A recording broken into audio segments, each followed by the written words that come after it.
My father did not clear his throat. He did not build up to it. He just slid a polished leather folder across my parents' dining table, let his hand rest on it for a second, and said my sister's name like it was a blessing. Tessa.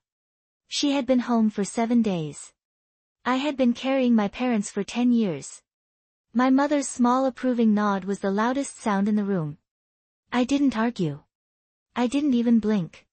Instead, I picked up the thick folder in front of me, removed the power of attorney papers I had been using for a decade, and set them beside the house keys. The metal hit the wood with a sharp little clink that sliced right through the silence. Everyone at that table thought they were watching me surrender. What they didn't know was that the moment Tessa opened the red envelope I'd left for her, she wouldn't be able to read it twice. She wouldn't be able to forget it either. I grew up in corridors that smelled like antiseptic and lavender, under fluorescent lights that hummed like an extra heartbeat.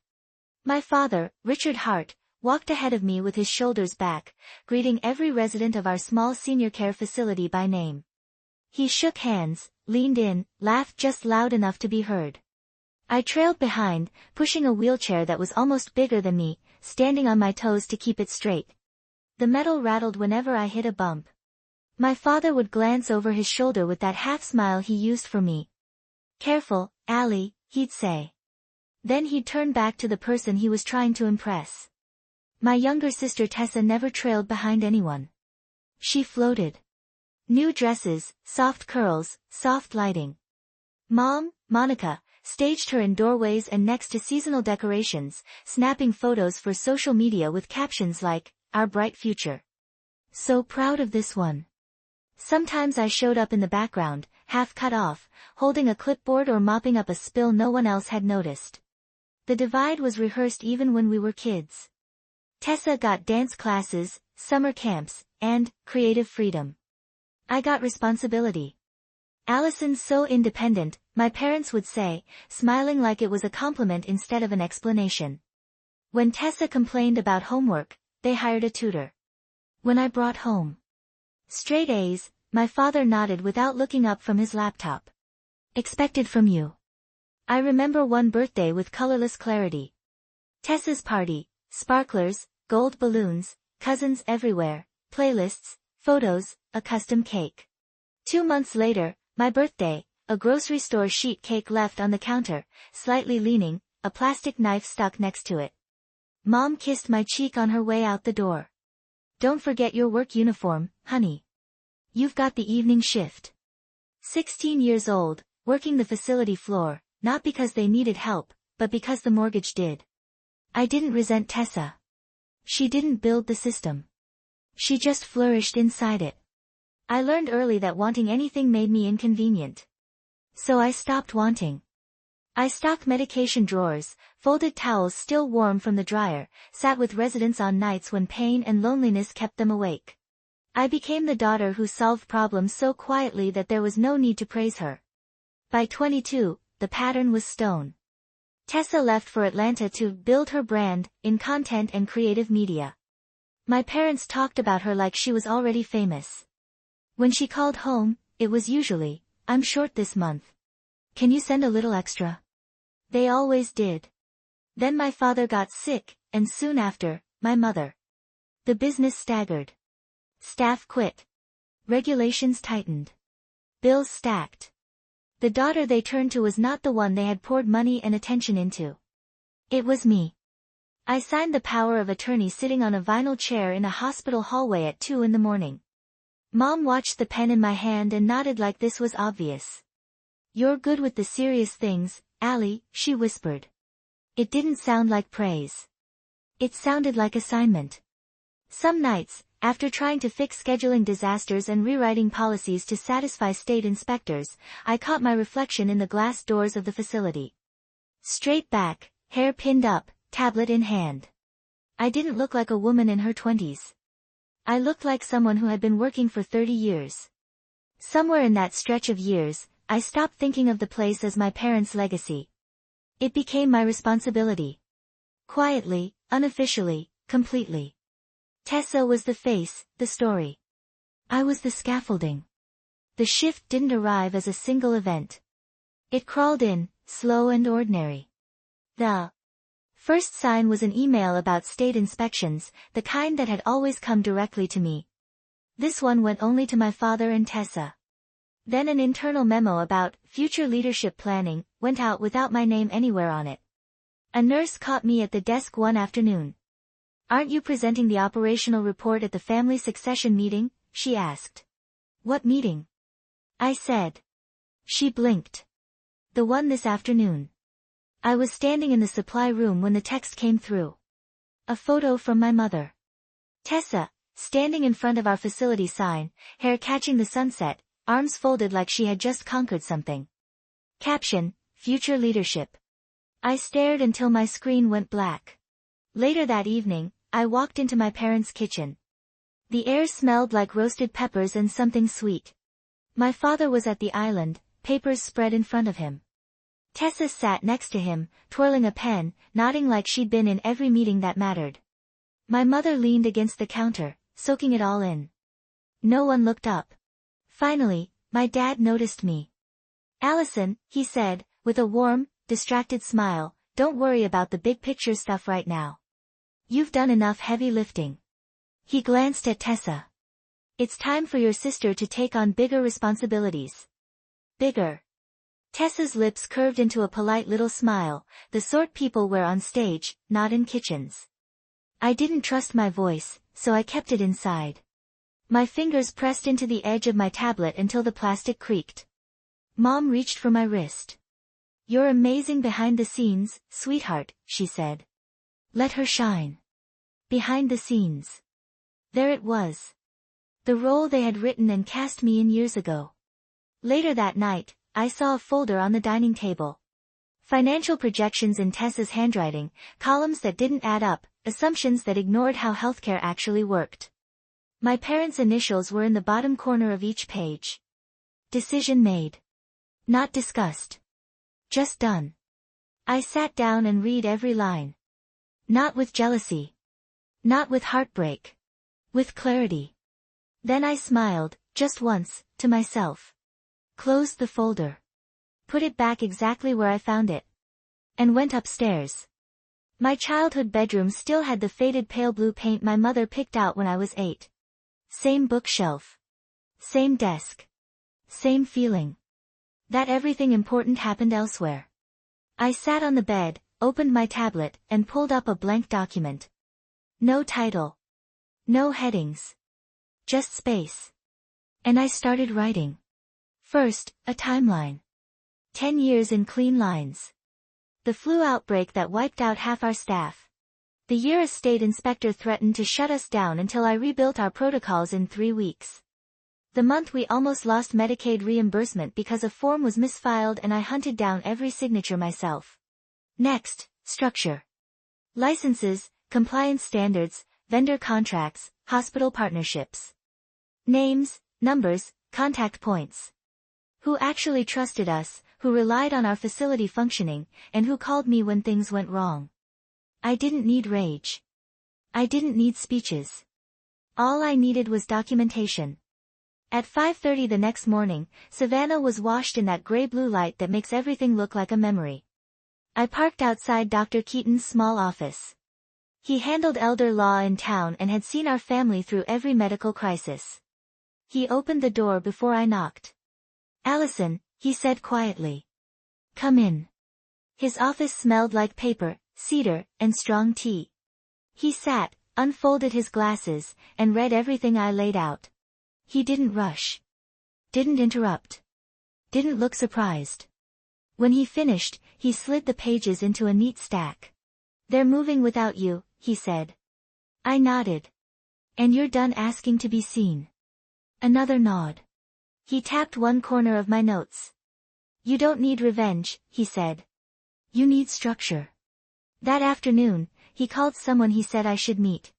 Her name was Sandra Rowan, a nonprofit and estate attorney who carried a leather portfolio and the sort of calm that makes other people sit up straighter. She read through my documents with quick, precise movements. The power of attorney. The operational manuals I'd created. The digital system I'd built to track medications, falls, incident reports, and resident histories. Her eyes didn't soften until she got to Tessa's vision projections. These numbers will break the place, she said simply. And your parents don't understand what they're trying to hand her. Explain it to me, I said. She tapped our state license first. This, she said, is the spine. Without it, these homes are just buildings. Then our care protocols. The ones I wrote, updated, and bled over. This is intellectual property. You created a system that keeps people alive and regulators calm. Finally, she held up the summary of partnerships. Hospital referrals, case workers, palliative consultants. This is institutional trust. It follows the system, not the last name on the sign. She leaned back. You can protect your work, she said. Not by fighting them, but by taking responsibility for what you already built. So we did. For the next week, my life ran in 2 tracks. By day, I walked the halls, checked charts, answered families' questions. By night, we built the Riverlight Foundation. A non-profit structure designed to hold everything that actually made the homes function. The brand. The operational protocols. The digital record system. The partnerships and program designs. Not to hoard them, but to safeguard them. Under my still active power of attorney, every transfer was executed cleanly, notarized, filed, double-checked. My parents signed where they were told these are for stability and health planning, Sandra explained, and they beamed, relieved that someone detail-oriented was handling the paperwork. They signed honorary advisory roles with big titles and no control. No ownership, no final say. Plenty of recognition for their name. The real power shifted quietly, line by line, signature by signature. When it was done, nothing looked different on the outside. The building still had my father's last name on the sign. Tessa still floated in and out of rooms with a notebook full of rebranding ideas. My parents still smiled every time she opened her mouth. But the backbone had moved. The house they thought they were passing down was now resting on a different foundation. The night before the family legacy celebration, I sat alone in the small office behind the nurse's station. The fluorescent light had that soft, tired flicker. My tablet glowed on the desk in front of me. One last document. This one wasn't legal. It was personal. A letter to Tessa. I didn't write like an angry sister. I wrote like the person who had seen exactly what she was about to inherit. I told her the truth. That our parents were promising her control over the business while handing her fragile buildings, aging infrastructure, and debt she did not understand. I explained what Riverlight was and why it existed. That it didn't belong to me privately, but to the staff, the residents, the people whose lives sat inside our charts. I didn't blame her. I told her she'd been groomed for the role without ever seeing the work. I ended with one simple line, what you carry next depends on what you choose to hold. I printed it. Folded it once. Slid it into a bright red envelope. Then I put that red envelope in my bag beside the set of facility keys and the original power of attorney documents. 3 objects. Keys. Authority. Truth. The celebration was warm and golden from the doorway. Soft strings playing in the background, crystal glasses catching light, linen napkins folded into careful shapes. My parents stood at the head of the long table, glowing like people who believed they were about to finally secure the legacy. Tessa sat between them, posture perfect, hand resting near her wine glass, every detail of her appearance curated like a brand collaboration. When my father tapped his spoon against a plate, the room fell quiet on cue. Thank you all for being here, he began, voice smooth and rolling. Tonight we honor the future of our family's work. He turned to Tessa. She's ready to lead. My mother's smile softened into something almost misty. She deserves this, she said. The words didn't hurt. They just landed exactly where they belonged. Confirmation, not surprise. The applause faded. People shifted in their chairs, glasses clinked, chatter started again. I stood. Not suddenly. Not dramatically. Just enough to pull the room's attention back. I placed 3 things on the table in front of me. The keys. The power of attorney. The red envelope. The keys made a clean little sound that cut right through the music. My father frowned. Allison, this really isn't necessary, he said, irritation edging into his voice. I slid the keys and the red envelope toward Tessa. It's all yours, I said. Some guests smiled the way people do when they think they're witnessing graciousness. Others glanced at each other, sensing that something in the air wasn't right. Tessa went straight for the envelope. Of course she did. Her fingers slipped under the flap. She unfolded the letter and started reading. Her eyes moved quickly at first. Then slower. Her shoulders dropped, then tensed. What is this? She whispered. No one answered. She kept reading. Her knuckles turned white around the paper. This isn't funny, she said. Allie, tell me this is a joke. Her chair scraped loudly as she stood. My father grabbed the pages from her hand and scanned them, his face draining as he reached the section detailing Riverlight's control over the brand, protocols, and licenses. He looked up at me, suddenly older. Allison, he said, what did you do? My mother snatched one of the pages, reading in little frantic bursts. This says we don't own any of this, she hissed. That the homes are just property. That is what they are, I said, voice calm. Buildings.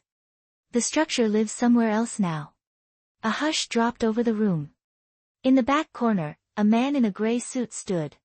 He had been quiet all evening, blending in like another guest. This was Riverlight's counsel, Mark Cole. Everything in that packet is accurate, he said politely. The transfers were executed 3 years ago while Miss Allison Hart held full legal authority under power of attorney. My father's voice cracked. Without our consent. With your signatures, Cole answered evenly.